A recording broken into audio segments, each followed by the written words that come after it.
Report 24 जनवरी को प्रकाशित होती है और उस रिपोर्ट की वजह से अडानी ग्रुप को लगभग 1.5 लाख करोड़ रुपए का घाटा हो चुका है।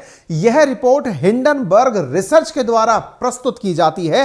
तो आज के सेशन में हम आपको बताएंगे क्या है अल्टीमेटली यह मामला। चलिए शुरू करते हैं। साथियों, अखबारों की सुर्खियों में जहां आप एक और लिखा देख रहे हैं कि Adani group share slide further, loss nearly ₹2 lakh crore. यानी आप सोचिए, जिस समय हमने थंबनेल डाला उस समय 1.5 लाख करोड़ के आसपास का डेटा था। मैं सेशन जब कर रहा हूं अपडेटेड, उस समय आपके पास 2 लाख करोड़ का घाटा दिखाई देता है। फिर थोड़ा और आगे चलते हैं, आपको 3.5 लाख करोड़ का 2 दिन के अंदर घाटा दिखाई देता है। यानी कुल मिलाकर के मतलब यह है कि अडानी ग्रुप के लिए एक रिपोर्ट किसी बम से कम नहीं है। एक ऐसी रिपोर्ट जिसके आने के बाद अडानी ग्रुप के शेयर प्राइसेस में लगातार गिरावट आती चली गई, और गिरावट थोड़ी बहुत नहीं, ऐसी जबरदस्त गिरावट आती चली गई साथियों कि यहां पर अडानी की नेटवर्थ 96.6 बिलियन डॉलर यानी कि 7.88 लाख करोड़ रुपए रह गई है। अडानी जहां दुनिया के तीसरे सबसे बड़े अमीर आदमी हुआ करते थे, फिलहाल वो दुनिया के चौथे बड़े आदमी हैं ब्लूमबर्ग के हिसाब से, और फोर्ब्स रिसर्च के अनुसार वो 7वें अमीर बने हैं। यानी तीसरे पायदान से फोर्ब्स ने 7वें नंबर पर डाल दिया है, ब्लूमबर्ग ने तीसरे से चौथे नंबर पर डाल दिया है। अमीरों की लिस्ट में इनका नाम गिरकर नीचे आ गया है। अडानी एंटरप्राइजेस के 20,000 करोड़ रुपए का जो फॉलो ऑन पब्लिक ऑफर खुला था, आपको जिसके लिए मैंने सेशन भी किया था कि इसका एफपीओ आने वाला है, जिसमें 20,000 करोड़ रुपए मार्केट से उगाए जाएंगे, जहां शेयर प्राइसेस 3175 रुपए के आसपास रखी गई थी, वो गिर करके 2,768 रुपए रह गया है। लगातार शेयर के अंदर 18% की गिरावट सेम डे पर दर्ज की गई। साथियों, यह बहुत बड़ी बात शेयर मार्केट के लिए है।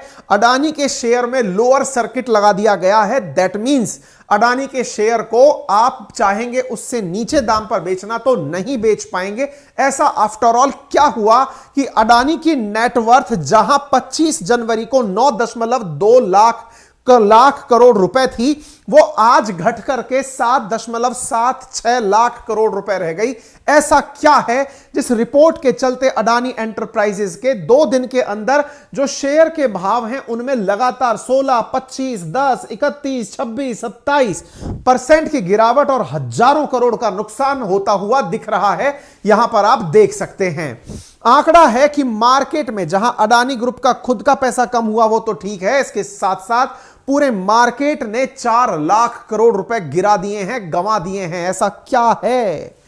ऐसा है एक रिपोर्ट जिसका नाम है हिंडनबर्ग रिपोर्ट। यह क्या है रिपोर्ट जिसके चलते इस समय एक इन्वेस्टर अपना भविष्य कैलकुलेट कर रहा है कि मेरा कितना नुकसान हो गया है, वहीं दूसरी तरफ सब लोग एक प्रकार से यहां पर एक वेब सीरीज को याद कर रहे हैं, जिसमें जब ये स्कैम हुआ था, स्कैम नाम से जो वेब सीरीज है, जिसमें कि ये तुषार मेहता क्या है इसका नाम, ये कहता है कि अगर मैं गिरा तो मैं सबको गिराऊंगा। इस प्रकार का दृश्य बन रहा है अडानी के बारे में, जहां ब्लूमबर्ग उसकी लगातार रिपोर्ट नीचे गिरा रहा है। जहां 3 नंबर पर गौतम अडानी हुआ करते थे, 19 जनवरी 2023 को उनका डेटा गिरकर चौथे नंबर पर पहुंच गया है 113 बिलियन डॉलर के साथ, और लगातार गौतम अडानी फोर्ब्स की लिस्ट के अंदर गिरते हुए 7वें नंबर पर पहुंच गए। ऐसा क्या है, यह अगर आपके दिमाग में आ चुका है तो विस्तार पूर्वक इस घटना के बारे में बताएंगे, लेकिन उससे पहले आप छोटी सी गुजारिश सुन लीजिए। गुजारिश यह है कि इस जानकारी को ज्यादा से ज्यादा साथियों से साझा अभी कर दीजिए। ज्यादा जानकारी साझा करने का लाभ इसलिए है क्योंकि इस सेशन में उस रिपोर्ट के माध्यम से हम आपके सामने कुछ ऐसी बातें रखेंगे जो कि आप सबको जानना जरूरी है, क्योंकि अल्टीमेटली पैसा आपका लगा हुआ होता है मार्केट में। इसलिए आप इस चीज को जरूर जाने जो मैं आपके साथ करने जा रहा हूं। हालांकि आप में से बहुत सारे लोग अभी तक स्टॉक के बारे में अपनी अपनी कोई ना कोई राय बना चुके होंगे, लेकिन फिर भी अगर आप चाहते हैं स्टॉक मार्केट में किस रिपोर्ट पर कैसे रिएक्ट करना है, विशेष रूप से तब जब किसी शेयर के अंदर लोअर सर्किट लगा हुआ हो, मार्केट टूट रहा हो, क्या उस समय इन्वेस्टमेंट करने का सही समय होता है? अगर आपके दिमाग में ये आइडियाज हैं तो जाइए, मैं आपको एक किताब सजेस्ट करता हूं। नाम है इसका स्टॉक से पैसा कैसे कमाएं, क्योंकि शॉर्ट सेल करके ही ये जो कंपनी हिंडनबर्ग है ये पैसे कमाती है, इसका भी हम आपको पूरा काम बताएंगे, सब कुछ को यहां पर लपेटेंगे। लेकिन फिलहाल के लिए मैंने एक बुक सजेस्ट की है जो कि इस समय उपलब्ध है कुकू एफएम पर। कुकू एफएम का लिंक है कमेंट बॉक्स और डिस्क्रिप्शन में, जहां पर 10,000 से ज्यादा किताबें आपको ऑडियो बुक के फॉर्मेट में सुनने के लिए उपलब्ध हैं। जहां मार्केट में एक किताब 300 रुपए के आसपास पड़ती है, 10 किताबें भी अगर पढ़ते हो तो 3,000 की किताबें होती है, लेकिन यहां तो बात 10,000 किताबों की है। ऐसी स्थिति में यदि आप चाहते हो उन 10,000 किताबों को महीने भर सुनना, तो आपको यह ऑफर बहुत ही सस्ते दाम में दिया जा रहा है। और कितना?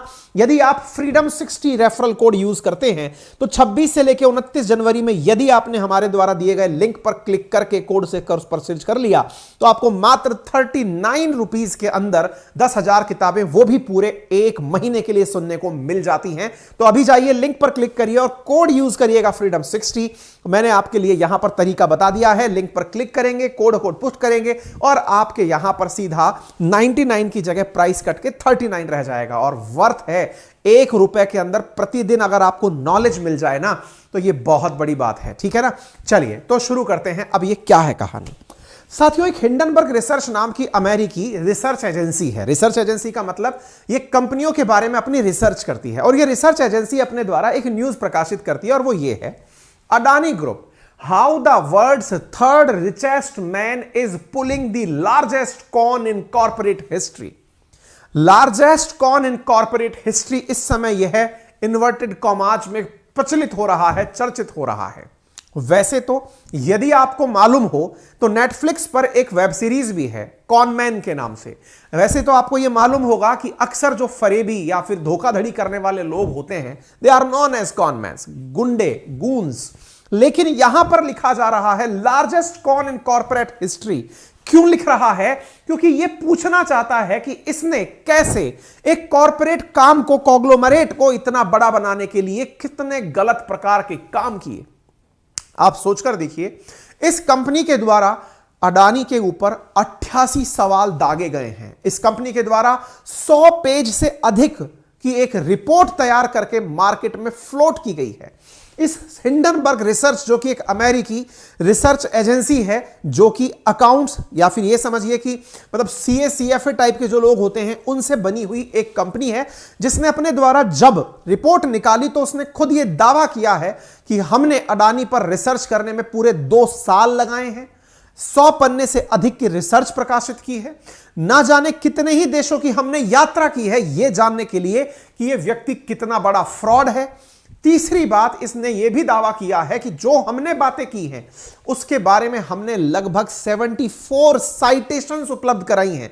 साइटेशंस का मतलब हुआ कि आप जिनके प्रमाण देख सकते हैं कि देखिए ये रहा प्रमाण, ये इसलिए फर्जी है। इसके दावों को अगर देखा जाए तो वो दावे तो हम आपसे चर्चा में लाएंगे ही, जो बड़े बड़े दावे हैं। 102 पेज की रिपोर्ट है, मैं उसके अंदर कुछ प्रमुख मुद्दे आपसे डिस्कस कर सकता हूं। इंटरेस्टिंग फैक्ट यह है, 24 तारीख को यह रिपोर्ट आई, 26 तारीख को अडानी द्वारा रिप्लाई किया गया, और रिप्लाई में यह कहा गया कि इन्होंने हमारी साख को गिराने का प्रयास किया है, हमें नीचे गिराने का प्रयास किया गया है। लेकिन आपको जानकर आश्चर्य होगा कि यह जो गिराने करने का जो प्रयास हो रहा है, इस प्रयास के अंदर उस कंपनी ने कहा कि इन्हें हमारे बारे में कुछ कहने को मिला ही नहीं। अर्थात हिंडनबर्ग रिसर्च इतनी आक्रामक होकर चुनौती दे रही है कि अडानी को लगता है कि हम गलत हैं, तो अमेरिका में आपका स्वागत है, आइए हम पर केस करिए, हम आपसे केस लड़ने के लिए तैयार हैं। इतना पुख्ता तरीके से अगर कोई कंपनी किसी के बारे में बवाल काट रही है तो निश्चित ही एक चिंता का विषय हो सकता है। चलिए चर्चा करते हैं क्या क्या कहा गया है। कंपनी दावा करती है कि फॉरेंशियल फाइनेंशियल रिसर्च के एक्सपर्ट हैं ये लोग, और इनके पास दशकों का अनुभव है। हालांकि इस कंपनी की खुद की स्थापना 2017 में हुई है, लेकिन खुद के बारे में बताते हैं कि इन्हें 10 साल का अनुभव है, और इन्होंने ना जाने बहुत सी कंपनियों के बारे में ऐसे ही रिसर्च प्रकाशित की हैं। और जब जब हिंडनबर्ग की रिसर्च किसी कंपनी के बारे में प्रकाशित होती है तो उस कंपनी को जबरदस्त लॉस होता है। ऐसे ही बहुत से उदाहरण हैं, जैसे HF फूड या फिर रियॉट ब्लैकचेन या WINS finance, China Metal Resources Utilization आदि तमाम कंपनीज हैं जिनके बारे में दावा किया जाता है कि जब हिंडनबर्ग रिसर्च उन पर रिसर्च करता है तो फिर लोगों का मामला या देखने का परिदृश्य बदल जाता है। हालांकि विकिपीडिया और रिसोर्सेज पर प्राप्त जानकारी के अनुसार इस कंपनी की स्थापना 2017 में तो हुई है, लेकिन 2021 में इसके पास मात्र 5 एम्प्लॉय थे। हालांकि इस बात से एक प्रभाव बड़ा क्रिएट होता है कि 5 एम्प्लॉयज की एक कंपनी जिसके द्वारा प्रकाशित रिसर्च ने पूरे भारत को झकझोर के रख दिया है, ऐसा लग रहा है कि ना जाने कितना बड़ा बॉम्ब आके गिर गया है। हालांकि इस बात से हम फिर भी वास्ता कम इसलिए रखते हैं कि समटाइम्स कंपनीज अपने एम्प्लॉयज कम दिखाती हैं, मैक्सिमम काम आउटसोर्स करती हैं। अर्थात जिस प्रकार से दुनिया के प्रमुख पैसे वाले लोगों के अंदर जो कंपनीज हैं उनमें अक्सर ऐसा देखा गया है कि वो कंपनीज सामान्यतः खुद पर जिम्मेदारी ना लेकर काम को आउटसोर्स करती हैं। ठीक है, खैर आइए आगे बढ़ते हैं। तो इस कंपनी की एक खासियत और भी है, मैं वो भी बता देता हूं ताकि भविष्य में इस कंपनी पर भी जब हम सवाल खड़े करें तो आपको समझ में आ जाए। ये कंपनी शॉर्ट सेलिंग के लिए जानी जाती है, बाद में बताऊंगा ये क्या होता है। इस कंपनी का आरोप क्या है? आरोप है कि अडानी ग्रुप ने टैक्स हेवन कहे जाने वाले देशों का गलत तरीके से इस्तेमाल किया और शेयर की कीमतों को मैनिपुलेट किया। इसका मतलब क्या होता है थोड़ा सा समझिएगा। टैक्स हेवन, भारत के आसपास बहुत सारे ऐसे देश हैं जिनके यहां पर टैक्सेशन के नाम पर कुछ वसूला ही नहीं जाता। उदाहरण के लिए, या फिर बहुत ही नॉमिनल पैसे वसूले जाते हैं। उदाहरण के लिए यदि मैं आपके सामने विकल्प रखूं सिंगापुर का, सिंगापुर एक ऐसा देश है जो अपनी कंपनी से बहुत कम टैक्स वसूलता है। इस वजह से बड़ी कंपनीज अपने खुद के जो मुख्य ऑफिसेज हैं या कंपनी का मुख्यालय सिंगापुर जाकर बसा देती हैं। वहां से वो अपने इन्वेस्टमेंट के रूप में अपने मेन कंपनी के अंदर जो इंडिया में काम कर रही है उसमें पैसे लेती है। ऐसा फ्लिपकार्ट ने भी किया हुआ है, आप उसे देख सकते हैं। सामान्यतः टैक्स हेवन में जाने का लाभ यह होता है, जैसे बड़ी कंपनीज जो इंडिया में काम करती हैं उन्हें इंडियन गवर्नमेंट के अनुसार टैक्सेशन देना पड़ता है, चाहे जैसे आप कॉर्पोरेट टैक्स के रूप में समझ लीजिए, या फिर आय पर लगने वाला इनकम टैक्स, या फिर लगने वाला GST। इन तमाम प्रकार के टैक्सेशन से बचाव के लिए कंपनीज अपने आप के मुख्यालय बाहर बना लेती हैं। तो कंपनी पर आरोप है, अडानी पर, कि इन्होंने अपने साथ में बहुत सारी छोटी छोटी शेल कंपनीज बनाई। शेल कंपनीज का मतलब फर्जी कंपनीज बना करके देश के बाहर स्थापित की और उनमें पैसा पहुंचाया और उन कंपनी से पैसा अपने पास लिया, उन कंपनीज को लाभ स्थानांतरित किया और इस प्रकार से उनके प्रॉफिट से अपना मुनाफा कमाया, क्योंकि उन्हें टैक्स देना नहीं पड़ा। एक आरोप तो इसके ऊपर यह है। अगर आपको याद हो तो यह दूसरा आरोप समझाने से पहले हमारा जो दूसरा चैनल है बातें बाजार की, जिस पर मैं अभी कुछ दिनों से सेशन नहीं कर पा रहा हूं, लेकिन क्या सेशन किए हैं उस पर, समय के अभाव में कुछ दिनों से सेशन नहीं आ पा रहे हैं। उसमें मैंने एक सेशन किया था 23 जनवरी को, 3-4 दिन पहले। उसमें मैंने एक चीज पढ़ाई थी आपको, कर्ज से करोड़पति बने अडानी। उसमें मैंने आपको बताया था कि अडानी के ऊपर कितना ज्यादा कर्ज है। अडानी के कर्ज पर अगर ब्याज अलाउ कर दिया जाए, यानी अडानी जो कि लगभग 2 लाख करोड़ रुपए का कर्जदार है भारत की बैंकों से, अगर उन पर 10% औसत का भी ब्याज अप्लाई कर दिया जाए तो वो जितना ब्याज बनता है ना इसके ऊपर कर्ज से, उतना तो इसकी कंपनियों का मुनाफा भी नहीं है। ये तो हिंडनबर्ग ने रिसर्च नहीं की थी, ये मेरी अपनी रिसर्च थी जो मैंने आपके साथ में इस सेशन में साझा की है बातें बाजार की। अगर फुर्सत मिले तो देख लीजिएगा। मैंने आपको एक सेशन और किया था कि कैसे यह व्यक्ति 100 रुपए से लेकर दुनिया का सबसे अमीर शख्स बना। इस पर बातें बाजार की पर मैंने कम से कम 4-5 सेशन किए हैं। अगर वहां के सेशंस भी आप प्रॉपर तरीके से अडानी के बारे में सुन लोगे ना तो हिंडनबर्ग की रिसर्च समझ में आ जाएगी। वो रिसर्च भी बहुत हद तक हमने जो तथ्य आपके सामने निकाले हैं उनसे जुड़ी हुई है। जहां पहला तथ्य इस कंपनी के द्वारा यानी हिंडनबर्ग रिसर्च के द्वारा अडानी पर सेल्स यानी कि इस प्रकार के फर्जी कंपनी बनाने की बातों का है, वहीं दूसरा आरोप है कि अडानी के ऊपर कर्ज बहुत है। और कर्ज जो है वो हमने अपने सेशन में दिखाया भी था कि अडानी पर अगर केवल टैक्स लगा दिया जाए ना तो भारत सरकार को खूब मुनाफा हो सकता है। खैर एनीवे, तो यहां पर यह कहा गया, दूसरी चीज जो कहा गई कि इसके ऊपर जबरदस्त कर्ज है। तीसरी बात जो इसमें उजागर की गई, हालांकि 102 पेज की रिपोर्ट है, उसमें 88 सवाल हैं जो उस कंपनी ने मतलब हिंडनबर्ग रिसर्च ने गौतम अडानी पर दागे हैं। लेकिन इसके अलावा एक चीज और यहां पर है और वो ये है कि इस कंपनी के अधिकांश पदों पर बैठे हुए जो लोग हैं, कौन सी कंपनी? गौतम अडानी की, जो अडानी की जितनी भी कंपनीज हैं उनमें इसके अपने ही परिवार के सदस्यों को इसने पदों पर बिठा बिठा रखा है। यानी कंपनी के अंदर अगर कॉर्पोरेट गवर्नेंस जैसी बातें की जाए तो उनको बिल्कुल यहां पर एब्सेंट ही पाया जाता है। ऐसी यहां पर चीजों का ऊपर आरोप है कि यहां पर कस्टम टैक्स से चोरी, फर्जी इंपोर्ट डॉक्यूमेंटेशन और अवैध कोयले का इंपोर्ट करने का जो आरोप है वो इनके भाई राजेश अडानी पर है और वो इनकी कंपनी के ग्रुप एमडी हैं। तो ग्रुप एमडी पर जब टैक्स चोरी आदि का आरोप है और वो अडानी में काम कर रहा है, इससे आप ये पहचान सकते हैं कि ये कंपनी क्या क्या फ्रॉड कर रही होगी। इतना ही नहीं, गौतम अडानी के बहनोई समीरो वोरा का नाम डायमंड ट्रेडिंग स्कैम में आने के बाद भी जो अडानी का ऑस्ट्रेलिया डिवीजन है उसका वो एग्जीक्यूटिव डायरेक्टर बना हुआ है। इन कंपनी इसका हिंडनबर्ग रिसर्च का अडानी पर आरोप है कि भाई इस व्यक्ति ने अपने परिवार के सभी सदस्यों को अपनी कंपनीज में बड़े बड़े पदों पर सेटल कर रखा है और ऐसे ऐसे लोग इन पदों पर शुमार हैं जिनके ऊपर बड़े बड़े आरोप हैं और उन आरोपों के बावजूद भी वो लोग पदों पर बैठे हैं। इसका मतलब है कि ये पूरी कॉन्स्पिरेसी चल रही है। इस रिसर्च फर्म का दावा है कि उसने करीब 2 सालों तक रिपोर्ट के बाद में यह रिपोर्ट बनाई है, रिसर्च के बाद में रिपोर्ट बनाई है, जिसे तैयार करने के लिए कंपनी ने अडानी ग्रुप के पूर्व अधिकारियों और कुछ अन्य लोगों से बात की और कई दस्तावेज भी खंगाले हैं। यहां पर यह रिपोर्ट के कुछ पेजेस मैंने आपके सामने दिखाए हैं। अब मैं आपको यहां पर बताना चाहूंगा कि जिस चीज पर इसने प्रकाशित दिमाग लगाया है वो क्या है। कहा गया है कि अडानी ग्रुप ने कैसे संभव है कि अपनी कंपनी का मुनाफा या मार्केट कैपिटलाइजेशन 3 साल में 1398% ज्यादा कर लिया। ध्यान से सुनिएगा, इसके पीछे की वजह को भी मैं आपको एक्सप्लेन करने का प्रयास करूंगा।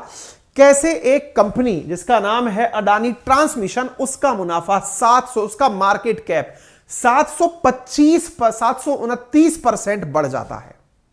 इसने ना केवल इन सवालों पर ध्यान आकर्षित किया है बल्कि यह भी कहा है कि जो कंपनी अपना शेयर 2020 में मात्र 208 रुपए का रखती थी, ऐसा उस कंपनी ने क्या कर दिया जिससे कि उसका शेयर 4000 रुपए पहुंच गया वर्ष 2022 में। अडानी ग्रुप ने ऐसा क्या कर दिया कि शेयर की कीमतों में 20 गुना इजाफा हुआ।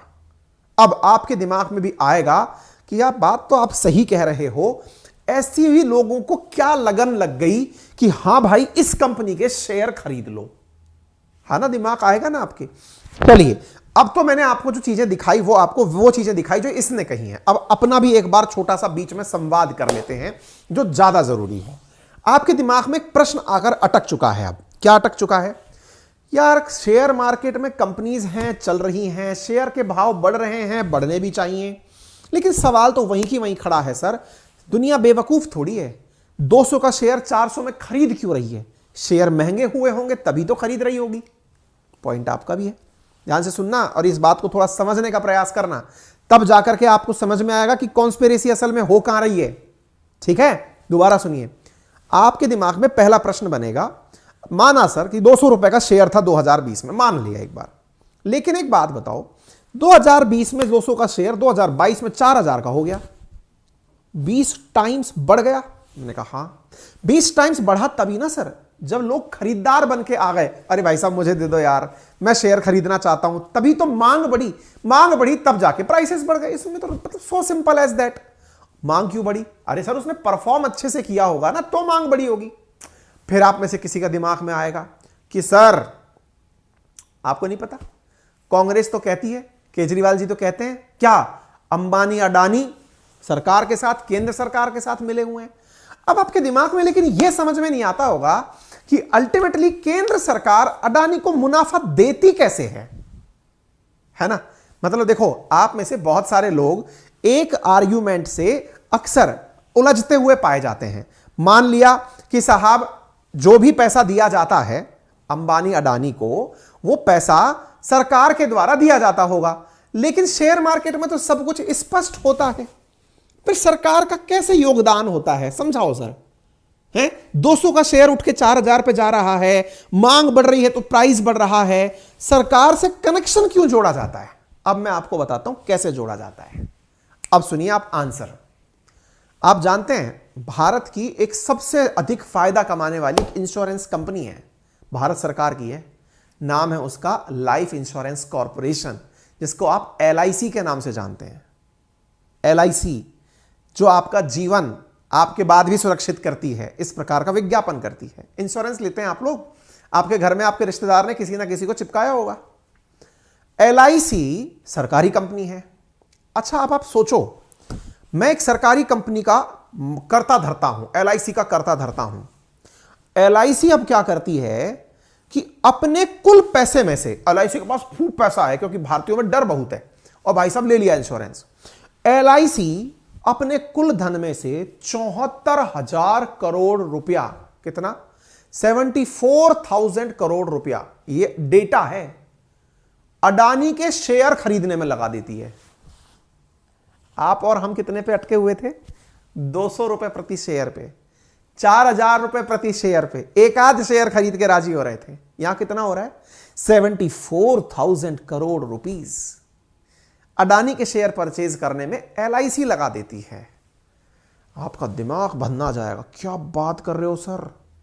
हाँ भाई साहब, ये कौन ने परमिशन दी होगी? सरकार ने। ऐसी सरकार का नाम थोड़ी जुड़ जाता है भाई। अच्छा, ये खेला हो रहा है। फिर और हमने कहा ऐसा ही आरोप SBI पर है। सर SBI पर तो लोन देने का आरोप है। हमने कहा नहीं, लोन तो देती ही है, लेकिन वो भी तो अपना पैसा शेयर मार्केट में डालती है, और SBI के माध्यम से पैसा ऐसे ही हजारों करोड़ में अडानी के शेयर परचेज करने में गया है। मतलब सर, ये कंपनीज खुद जाके अडानी के शेयर खरीद ले रही हैं। हमने कहा हां। तो बोले इसका मतलब यह हुआ, आपको अचानक देखेगा कि यार जो शेयर में खरीदने गया था उसको तो बहुत महंगे प्राइस पर कोई दूसरी कंपनी खरीद चुकी है। मार्केट में तो जनाब शेयर की कीमत मांग और आपूर्ति पे ही तो चलती है, डिमांड और सप्लाई पर ही तो चलती है। मार्केट में अगर सप्लाई कम है, डिमांड ज्यादा है, डिमांड LIC और उसने बढ़ा दी साहब। डिमांड बढ़ गई, आपकी सप्लाई कम थी, शेयर प्राइस ऊपर चले गए। आप और जैसे हम जैसे लोग जो हैं वो राजी हो गए, अरे वाह गजब हो गया, ये तो शेयर खरीदो, चढ़ गया ऊपर। आया कुछ खेला समझ में? पॉइंट नंबर 1, बहुत गहरा पॉइंट है ये। ऐसे तो किसी भी कंपनी को कभी भी आसमान में टिकाया जा सकता है। आशीर्वाद भगवान रूपी सरकार का चाहिए, और पैसा ही भगवान है। तो बोले मतलब सरकार ने कह दिया LIC से, सरकार ने कह दिया SBI से, सरकार ने कह दिया सरकारी बैंकों से, जाओ और जाकर अडानी के शेयर खरीदो, अडानी के शेयर खरीदे, अडानी के शेयर आसमान में, जनता पागल हो गई। और यार 200 का शेयर मेरा आज 500 का हो गया, ले ले भाई, ले ले फटाफट ले ले। फिर 500 वाला भाई ने हड़कंप मचाया, कल रातों में और एक बैंक ने सरकारी शेयर खरीद लिया। ये लो जी, चढ़ गया मार्केट, हो गया अडानी करोड़पति। सर ये तो तगड़ा खेला है। आपको दिखाई दे गया, आप तो बड़े ज्ञानी आदमी हैं। सरकार को नहीं दिखाई देता सरकार को भी दिखाई देता है। आरोप भी तो यही लगते हैं। सरकार की कृपा होने का मतलब क्या होता है? दूसरा तरीका सुनिए अब आप। एक तो हुआ ये कारण जिससे सरकार के द्वारा कैपिटलाइजेशन इतना बढ़ गया। आप कुछ सोचेंगे ना, कईयों के दिमाग में आता होगा, सर हमारे तो ये समझ में नहीं आता, अडानी इतना पैसे वाला बन कैसे गया रातों रात? आप और हम में से कई साथी तो इस कारण से कंफ्यूज होते हैं, इतना पैसा ले कहां से लिया, कमा कहां से लिया इसने? चलो अब मैं वो बताता हूं, कमा कैसे लिया। कमाते ऐसे नहीं है, मैं थोड़ी सी आपको ना कैलकुलेशन समझाता हूं, समझना।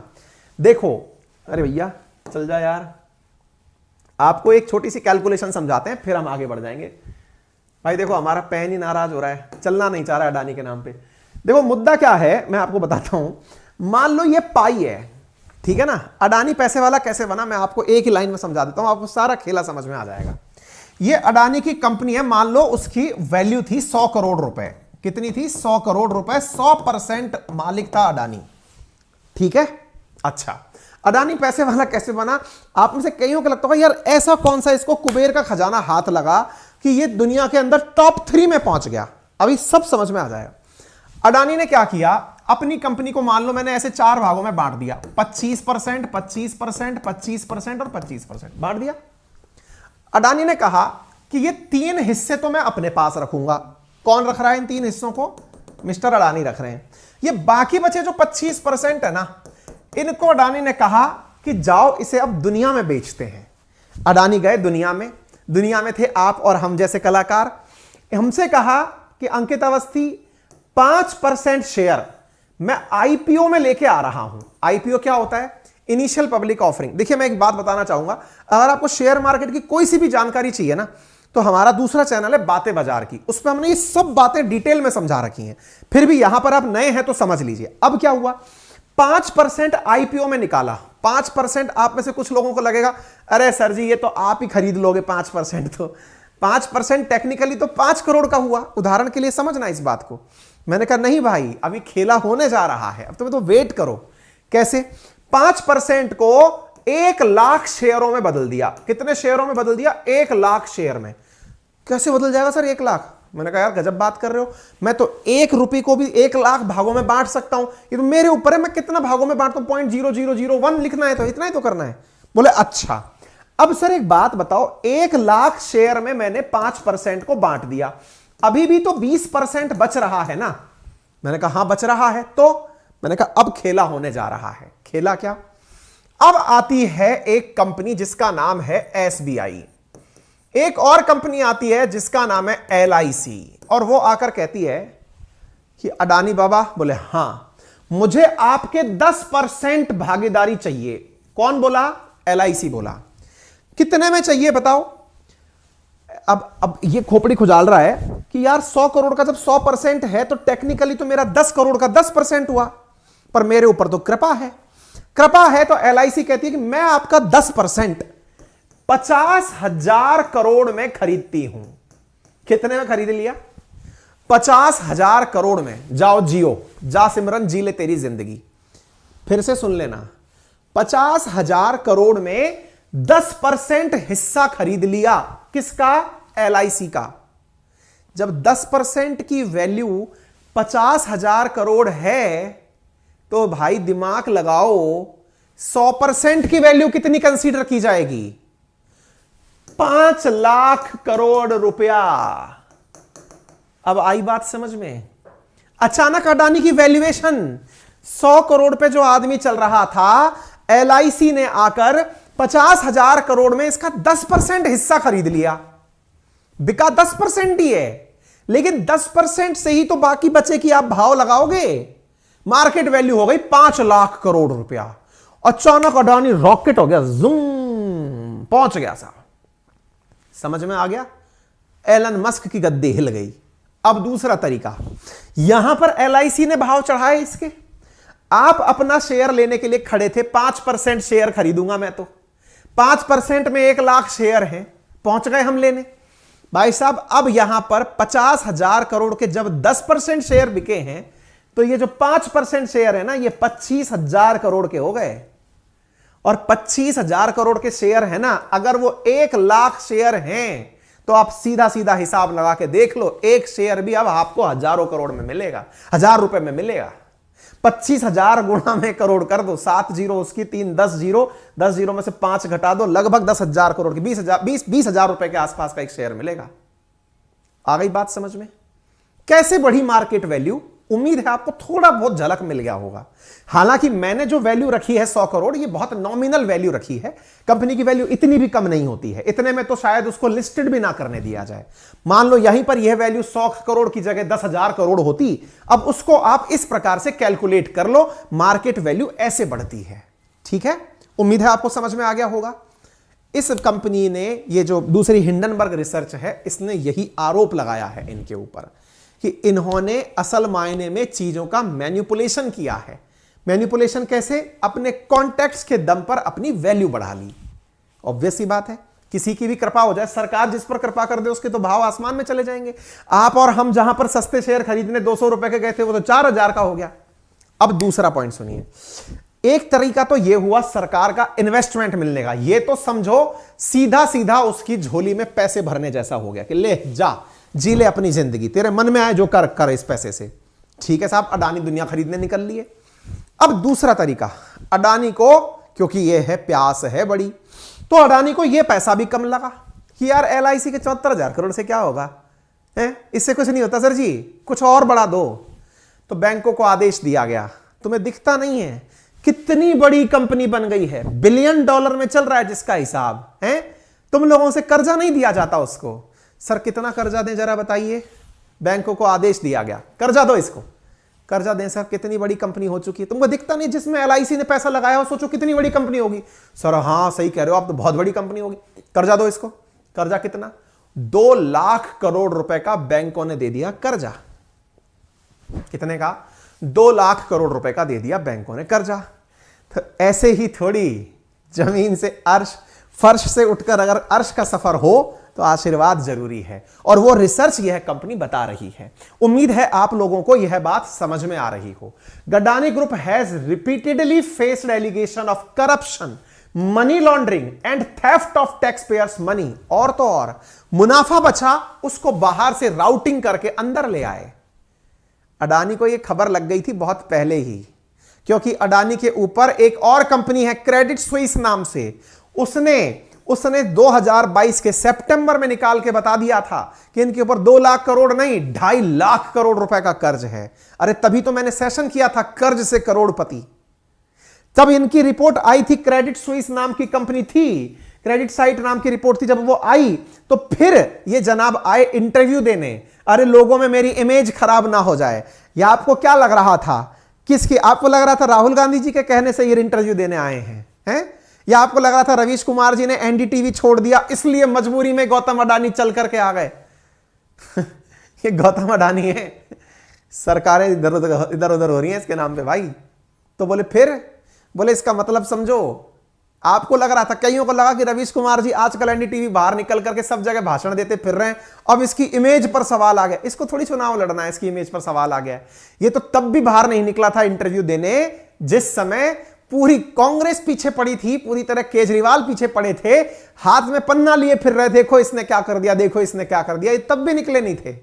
लेकिन क्रेडिट स्विस जैसी कंपनी ने जब इनका पूरा की पूरा प्रकाशित किया काला चिट्ठा, और जब इनको पता चल गया कि हिंडनबर्ग रिसर्च आ रही है, 27 तारीख यानी आज इनका एफपीओ आने वाला था, फॉलो ऑन पब्लिक ऑफरिंग आने वाली थी। आईपीओ के बाद ये एडिशनल अपने शेयर और बेचने वाले थे, जिसके लिए इन्होंने कुछ 3176 रुपए के आसपास प्रति शेयर का भाव भी फिक्स करके रखा था। ये अपनी इमेज बनाने बाहर आए थे कि लोगों को यह ना लगे कि मेरे पास में पैसा नहीं है या जो पैसा है वो फर्जी है। ऐसी स्थिति में ये लोगों तक जहां जहां जा रहे हैं, इंडिया टुडे को इंटरव्यू दे रहे हैं साहब, इंडिया टीवी को इंटरव्यू दे रहे हैं साहब, जो मिल रहा है ले लो साहब, इंटरव्यू ले लो बस। हैं तो ऐसी जगह पर लोगों को लगा नहीं यार ये तो मेहनती आदमी है, मेहनत करके पहुंचा है, कॉन्टेक्स्ट मेहरबान है भाई साहब अडानी जी के ऊपर। अब आप सोचिए, इनसे पूछा गया कि सर आपने इतना कर्जा ले लिया, चुकाओगे कैसे? अरे गजब बात कर दी। फिर कुछ कंपनियां बनाएंगे, उन कंपनियों से 2026 से 28 के बीच में उनका भी आईपीओ ले आएंगे। आईपीओ का मतलब इनिशियल पब्लिक ऑफरिंग, लोगों से फिर पैसा उगा लेंगे। साहब कृपा है आपके ऊपर प्रभु की, ठीक है ना। तो अडानी ग्रुप ने फिर, अब आप पूछेंगे सर एक कंपनी की आप रिपोर्ट पर इतना विश्वास कैसे कर सकते हो? हैं आपने, आपके हिसाब से तो वो कंपनी सही है और हमारी देश की जनता बेवकूफ है, सरकार बेवकूफ है, एलआईसी बेवकूफ है। मैं ऐसा नहीं कहता, मैं तो सिंपल सी बात है जी, मैं कौन हूं? मैं मोटा सा आदमी हूं, लेकिन मतलब कद बहुत छोटा है मेरा, है ना। कद बहुत छोटा है का मतलब मेरा ये नहीं है कि मैं 2 फुटिया हूं, होने को तो पूरा 6 फुटिया हूं, लेकिन मुसीबत ये है कि मैं बोलने वाला, मैं बहुत छोटा सा आदमी हूं, है ना। ये व्यक्ति क्या कह रहा है आपसे कि इसने क्या कहा, उसने क्या कहा, किसने क्या किया, बस मैं इतना ही तो करता हूं। ऐसे ही क्रम में अडानी ग्रुप का क्या कहना है वो सुन लो। अडानी ग्रुप का कहना है कि वह अपनी प्रमुख कंपनी के शेयर बिक्री को नुकसान पहुंचाने के प्रयास के तहत बिना सोचे विचारे काम करने के लिए अमेरिकी financial research company Hindenburg research के खिलाफ दंडात्मक कार्रवाई लेकर कानूनी विकल्पों पर गौर करेंगे। ग्रुप की ओर से कहा गया है कि हिंडनबर्ग ने रिसर्च से गलत इरादे से बिना कोई शोध और पूरी जानकारी के इसे प्रकाशित किया है और इससे हमारे निवेशकों पर गलत प्रभाव पड़ा है। धन्यवाद अडानी जी, आपने अपने द्वारा 25 जनवरी को मीडिया स्टेटमेंट जारी किया, बहुत बढ़िया। लेकिन लोगों के अंदर डर खत्म नहीं हुआ। जब डर खत्म नहीं हुआ, आपने हिंडनबर्ग पर जब ऐसी बात बोली, हिंडनबर्ग के बोलने के बावजूद भी आपका शेयर एफपीओ पर जहां 3200 रेट उम्मीद कर रहा था, वो 2768 पर आकर टिक गया है और अभी तक नीचे जा रहा है। वो तो इसके ऊपर लोअर कैप लगा दिया गया है। हमने इसके ऊपर सेशन किया था जब ये एफपीओ लाने वाले थे कि मुनाफा कमाने के लिए हो जाइए तैयार, क्योंकि जिस तरह की प्लानिंग चल रही थी उसे देखकर लग रहा था कि इनका शेयर कमाई देकर जाएगा, लेकिन उल्टे पड़ गए दांव। एफपीओ आना था आज, लेकिन ठेला मार जाएगा, अब वैल्यू नहीं उठ पाएगी इसकी। अब हिंडनबर्ग इस बात पर क्या बोला? हिंडनबर्ग ने कहा ठीक है, मोस्ट वेलकम है, अगर अडानी ग्रुप गंभीर है तो उसे अमेरिका में आकर मुकदमा दायर कर देना चाहिए, हम काम करते हैं, कानूनी प्रक्रिया का पालन करने के लिए तैयार हैं। हिंडनबर्ग ने यह जवाब दे दिया, ये लीजिए। अवर रेस्पॉन्स टू अडानी, 88 ट्वीट किए, 88 ट्वीट में 88 सवाल, किसी का भी जवाब ट्वीट पे ही दे दो, मान जाएंगे। आपको इतना नुकसान हो रहा है तो आ जाओ ना खुल के सामने। हमारी रिपोर्ट में जो बातें कही हैं उससे इतना जल्दी मामला क्यों बिखर गया आपका, सामने आ जाओ। समझ गए आप? फिर आपके दिमाग में एक सवाल आएगा, इस सब को जानने के बाद कांग्रेस क्या कह रही है? कांग्रेस ने सीधा कहा सीबीआई जांच करवाओ, आरबीआई और सेबी से कहो जांच करे। सेबी और आरबीआई जांच करे तो ऐसी स्थिति में कांग्रेस ने कह दिया कि जब एलआईसी अडानी ग्रुप में 77,000 करोड़ रुपए लगाती है, अडानी एलआईसी को 23,500 करोड़ का नुकसान हुआ है आज ही आज में। वो जनता का पैसा है, आपने अपना भविष्य सुरक्षित करने के नाम पर जिसको पैसा दिया हुआ है वो है। Adani group that has paid 53,000 against 77,000 crore, इतने का नुकसान एलआईसी को हो चुका है। क्यों? वैल्यू नीचे आ गई। तो इसका मतलब यह हुआ कि एलआईसी का पैसा आपका पैसा है जो डूब रहा है। इतना ही नहीं, LIC bets on Adani over 2 years steadily increase holding. आप यहां देखिए एलआईसी के पास कितना परसेंटेज इनका बढ़ता चला गया। LIC losses 18,000 crore in just 2 days। Adani group stock crash, ये मार्केट में न्यूज चल रही है। ऐसी स्थिति में जयराम रमेश जी के द्वारा यहां पर पूरी रिपोर्ट लिखी गई है। यहां पर 74,000 करोड़ का डेटा है। उन्होंने कहा है कि हमारे देश का पैसा इस तरह से लुटाया जा रहा है सरकार के द्वारा। आप में से कुछ लोग आप पूछना चाहेंगे सर आपकी क्या राय है? हमने कहा देखो, सेबी ने इस बारे में जानकारी जुटाना शुरू कर दिया है। सेबी किसी को नहीं छोड़ती, ये तो कुछ नहीं है। इससे पहले सहारा श्री हुए थे, उनको भी सेबी ने पकड़ लिया था। पकड़ करके पूरी जांच जुटाई थी और जांच करके सारा मामला सामने लाकर रख दिया था। कितने भी प्रभावशाली क्यों ना हो, सेबी अगर अपनी जांच शुरू कर देती है तो वो किसी भी बात में पीछे नहीं छोड़ती। हालांकि यह रिपोर्ट है, ऑफिशियली कोई भी जानकारी बाहर नहीं आई है, security exchange board of India. लेकिन इसके बावजूद भी आपके पास में एक सवाल बचा रह जाएगा और वो सवाल ये है, आपकी क्या राय, मेरी क्या राय है? ना तो भाई मैं सीए हूं, ना मैं कानूनी जानकार हूं, ना मैं राजनेता हूं, फिर भी जितनी भी खबर आपकी तरह मैंने पढ़ी उसका कंक्लूजन मेरे पास भी निकालने का अधिकार तो है। क्या कहां जा रही है सारी चीजें? देखो, सबसे पहली चीज तो ये है, इंडिया का जो मार्केट है ना, शेयर मार्केट, वो बड़ा ही वॉलेटाइल मार्केट है। केवल इतनी सी सूचना आ जाए ना कि वहां पर तेज तरीके से भूकंप आया, भूकंप नेपाल में आया होगा, इंडिया में शेयर मार्केट नीचे गिर जाएगा। मतलब एक तो जैसे जंगल में शेर आया कह के कोई चिल्लाता है ना, जंगल में शेर आ गया, धड़ाम से भाई सब लोग भागना शुरू, अरे भागो रे भागो रे, अरे वो जंगल में आया है, घर में नहीं आया है, लेकिन अरे अरे शेर आ गया शेर। एग्जैक्टली एक तो इंडिया का share market over reactive market है, यानी बहुत ज्यादा रिएक्ट करता है तेजी से। रिएक्शन की वजह से शेयर मार्केट बहुत जल्दी नीचे आता है। यदि आप शेयर मार्केट में ताजा ताजा एंट्री किए हैं तो आपसे केवल इतनी सी गुजारिश है, यह शेयर मार्केट का नेचर है, इतनी सी खबर से नीचे आ जाना, छोटी सी खबर से ऊपर उठ जाना। जैसे जब अडानी ने एनडीटीवी खरीदा, जो कि बहुत छोटी डील थी, उसने पहले से कर्जा दे रखा था, इस बात की शेयर मार्केट ने इतनी खुशी बना ली कि ऊपर चल दिया, क्या हा मजा आ गया। तो शेयर मार्केट में सोचिए ना, 10 करोड़ से अधिक एंजल उसके क्या बोलते हैं ना, डीमेट के अकाउंट खुले हुए हैं। तब 10 करोड़ डीमेट अकाउंट खोले तो लोग, कोई हर आदमी थोड़ी ना इकोनॉमिस्ट बन के बैठा हुआ है, बस खोल लिया अकाउंट, सबने अकाउंट खोल लिए, ट्रेडिंग कर लिए, पता है नहीं एनडीटीवी खरीद लिया और मजा आ जाएगा। क्यों? क्योंकि हम सूचनाओं से चलते हैं, सूचना आ गई ये है, हम धड़ाम से नीचे आ गए। अब थोड़ा सा एक और पंक्ति बढ़ाते हैं। तो पहली चीज, शेयर मार्केट सूचनाओं से प्रभावित होने वाला मार्केट है, उसमें धड़ाम से नीचे आना, धड़ाम से ऊपर जाना, ये उसकी ओरिजिनल पहचान है, ठीक है, क्योंकि उसमें हर आदमी बुद्धिमान नहीं है जो ट्रेडिंग कर रहा है। तो पहली चीज आपसे गुजारिश है, इस बात से प्रभावित होकर के अरे भाई साहब अब तो डूब ही गए, पता चले शेयर बेच दो, मेरी राय है ऐसा कोई हरकत मत करना। बेस्ट टाइमिंग होता है शॉर्ट सेल के समय पैसे लगा के शेयर खरीदना। अगर वास्तविकता अगर आपको लगता है ना जितने भी शेयर सस्ते में मिल सकते हैं, हालांकि फिर से ये ओपिनियन देना राइटफुली ठीक नहीं है, इंडिया का ट्रेंड बता देता हूं, वर्ल्ड का ट्रेंड बता देता हूं, मार्केट जब नीचे जाता है दुनिया उस शेयर को खरीद लेती है। मैं क्योंकि अधिकृत नहीं हूं आपको यह कहने के लिए कि आप ऐसा करें, मैं दुनिया के रेफरेंस में बोल रहा हूं कि लोग ऐसा करते हैं, ठीक है, जो कि एक अच्छी चीज है क्योंकि फॉरेन इंस्टीट्यूशंस भी ऐसे ही पैसा लगाते हैं, ठीक है। अच्छा, तो नीचे जाते हुए मार्केट को लोग सस्ते में खरीदते हैं क्योंकि पता है ये फिर से उठेगा। तीसरी चीज, सर ये कहीं फर्जी निकला तो हमारा तो सारा पैसा चकनाचूर हो जाएगा। आपको क्या लगता है, अगर पैसा दिया गया है तो वो फिजिकली कहीं इन्वेस्ट भी हुआ होगा? अभी जिस बात को आपने सुना और अपने मन में एक पिक्चर बनाई, क्या कि LIC ने इतना पैसा दे दिया, तो वो पैसा अडानी ने जेब में भर करके रख नहीं लिया है, वो उस पैसे को भी इन्वेस्ट तो कर ही रहा है ना। चाहे देश के पोर्ट बनाने में कर रहा हो, चाहे सड़कें बनाने में कर रहा हो, चाहे हवाई जहाज खरीदने में, चाहे पेट्रोकेमिकल बनाने में, चाहे कुछ भी करने में, इन्वेस्टमेंट हो रहा है। उस पैसे को कोई जेब में रख के नहीं बैठ सकता, सरकार भी जानती है। ठीक है, इसका मतलब दूसरा तथ्य भी जान लीजिए, LIC केवल अडानी में ही पैसा नहीं लगाती है, इसलिए कहते हैं अधूरी जानकारी नुकसानदायक होती है।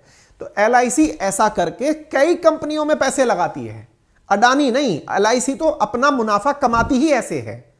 सरकार भी आपसे जो पैसे इन्वेस्ट कराती है वो ऐसे ही लगाती है। म्यूचुअल फंड और हैं क्या? म्यूचुअल फंड्स यही तो हैं।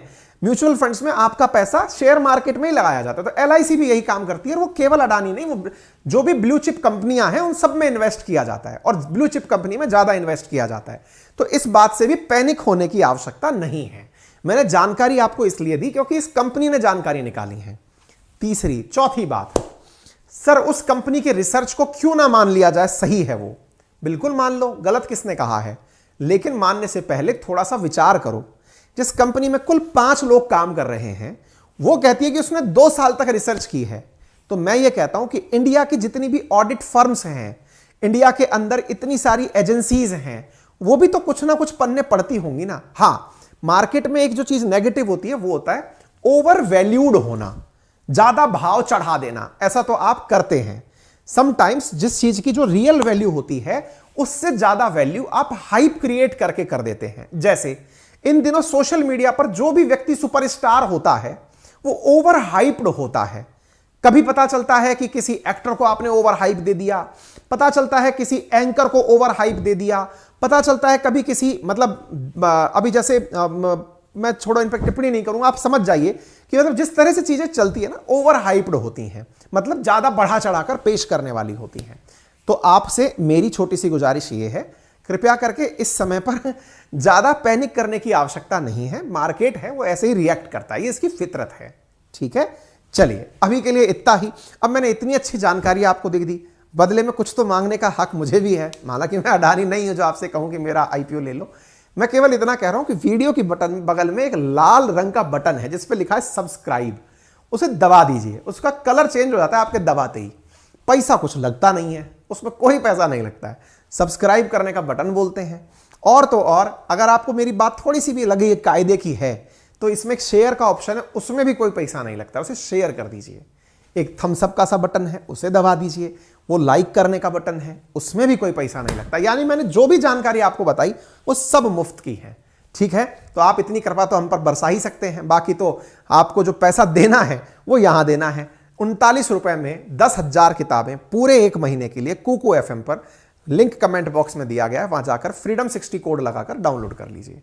ठीक है, बहुत बहुत धन्यवाद। अपना ख्याल रखें, बड़ों का सम्मान करें, छोटों को प्यार दें, और अपना व्यक्तित्व इस प्रकार से विकसित करें कि महिलाएं आपके साथ सुरक्षित और सम्मानित महसूस करें। धन्यवाद।